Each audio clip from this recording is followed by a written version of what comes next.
അസ്സലാമു അലൈക്കും വറഹ്മത്തുള്ളാഹി വബറകാതുഹു. പ്രിയമുള്ള സഹോദരങ്ങളെ, സഹോദരിമാരെ, തെയ്യോട്ടുചിറ ഭീമനാട് സ്വദേശി മുഹമ്മദ് ജിഷാർ എന്ന 30 വയസ്സുകാരൻ സഹോദരൻ കിഡ്നി സംബന്ധമായും അതുപോലെ തന്നെ കരൾ സംബന്ധമായുള്ള രോഗം കാരണം ചികിത്സയിലാണുള്ളത്. മനുഷ്യരിൽ 10 ലക്ഷത്തിൽ ഒരാൾക്ക് മാത്രം വരുന്ന ഒരു അപൂർവമായ രോഗത്തിന് അടിമയാണ് ബഹുമാനപ്പെട്ട മുഹമ്മദ് ജിഷാർ എന്ന 30 വയസ്സുകാരൻ.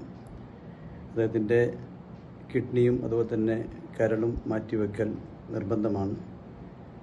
അദ്ദേഹത്തിൻ്റെ ജീവിതത്തിലേക്ക് തിരിച്ചു കൊണ്ടുവരാൻ വേണ്ടി ഓപ്പറേഷന് വിധേയമാകാൻ പോവുകയാണ് ഇൻഷാ അല്ലാഹ്. 1.5 കോടി രൂപയിലധികം ചെലവ് വരുന്ന ഈ ഓപ്പറേഷന് നിങ്ങളുടെ എല്ലാവരുടെയും പരിപൂർണമായ സാമ്പത്തികമായ സഹായവും സഹകരണവും പ്രാർത്ഥനയും ഉണ്ടാവണം. അള്ളാഹു ഇതിനുവേണ്ടി സഹകരിക്കുന്ന എല്ലാവർക്കും അള്ളാഹു അർഹമായ പ്രതിഫലം നൽകട്ടെ. മുഹമ്മദ് ജിഷാറിൻ്റെ അസുഖം ഇത്രയും പെട്ടെന്ന് അള്ളാഹു പൂർണ്ണമായ ശിഫ നൽകി കൊടുക്കട്ടെ.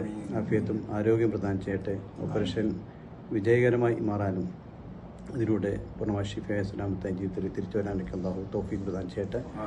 നിങ്ങളുടെ എല്ലാവിധ പിന്തുണയും ഉണ്ടാവണം. അസ്സലാമു അലൈക്കും വറഹ്മത്തുള്ളാഹി വബറകാതുഹു.